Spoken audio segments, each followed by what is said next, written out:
I want you to first be aware of that there could be multiple different components on the inside of here when you remove this cover. So make sure that you have the power off of the compressor, and then on the inside I'm going to show you the different examples of what could be found in here and also how to troubleshoot them. Check out our ebook and also our paperback, The Refrigerant Charging and Service Procedures for Air Conditioning. In this book we go over the system preparation for refrigerant, checking the refrigerant charge, and also troubleshooting. You see that in this ebook you can even zoom right in order to read the saturated temperatures on your gauge sets. So this is available over at acservicetech.com, and we have the paperback available at amazon.com. So in this case right here, this is a pill type PTC thermistor, and right here you see that the pill is on the inside. So typically you're going to have a closed cover like that, but I just wanted to show you what this one looks like. Here's an external compressor protector, and that is in case the compressor has a hard time starting. So over here you see a current starting relay, and this one is in the downwards position, and another external compressor protector. So they're both mounted here, and on this one right here you have this is a start capacitor, and what you have is a time starting device right here. On the inside of a time starting device, which is an electronic control, you'll also have the external compressor protector integrated on the inside. Right here you have a different type of compressor protector right here, and this one is a current starting relay that's in a different orientation than the other one we were looking at previously. As well, you can also have a start capacitor integrated onto your compressor in order to help it turn on.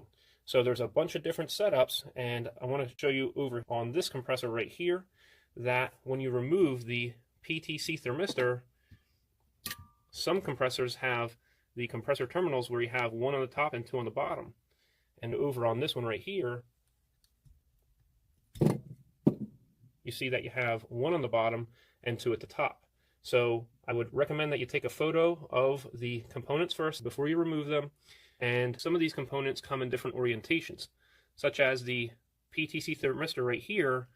This right here is supposed to go onto the run terminal. So in this case, you can see that this one would go onto a compressor where this is going onto the run terminal, and on the inside, it's going to go to the start terminal.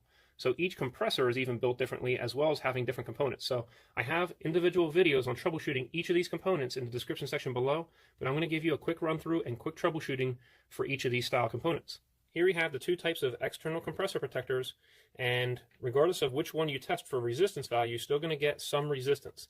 So we have our multimeter set on ohms, and we're going to check our resistance value, and you want to make sure that you don't get OL and you don't get 0.0 ohms of resistance. You're going to have something higher than 0.0, so in this case you see we're reading 0.2, 0.3 ohms, and basically what's going to happen is you're going to have your common wire attached right to here, and then this is going to be on your common terminal of your compressor. So it's going through this safety device, and if you were drawing high amperage and the compressor was not starting, then this would open up the electrical circuit, and it would read OL if you were reading this while this component was hot and it had just tripped, but it should reset. On the inside you see that there's a thermo disc on the inside, and when you're drawing a high amperage, you see that this little electric resistance coil is going to be heating up this thermo disc in order for it to pop. And when it pops, it's going to be opening up the electrical connection right over here. So that's how this component works. And right over here, you see that there's a wire on the inside of this and also on the inside of this. On top of that wire, you see that you have your thermo disc once again. And this one will pop, and it has the contacts on the side, and it works under the same premise. And the only thing is this is on the outside of the compressor, not on the actual terminal itself, but it's pressed up against the side of the compressor at the top of the compressor, and it uses the heat from the compressor as well as the heating up of this electric resistance coil in order to pop this thermo disc right here. So when you're checking the resistance value of these, you're going to not get 0.0 ohms of resistance, but you're going to have something fairly close, like 0.1 usually on these. Now you see that this one has nothing on it because there is no thermo disc inside. When you test this component right here, that is it should be a good component, we're going to get some type of a resistance value, and you see we're reading 0.1 ohms of resistance.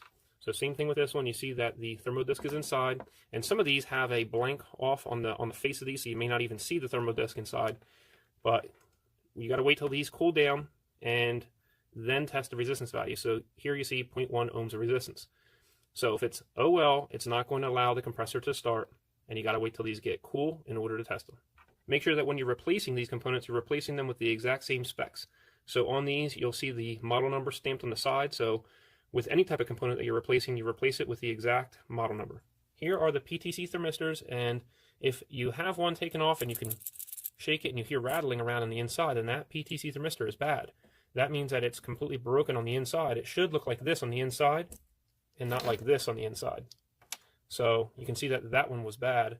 And when it is bad, you may read a very low resistance value because you may have a chunk across there, or the contacts themselves are actually touching. And you see in this case that you're reading no resistance value whatsoever.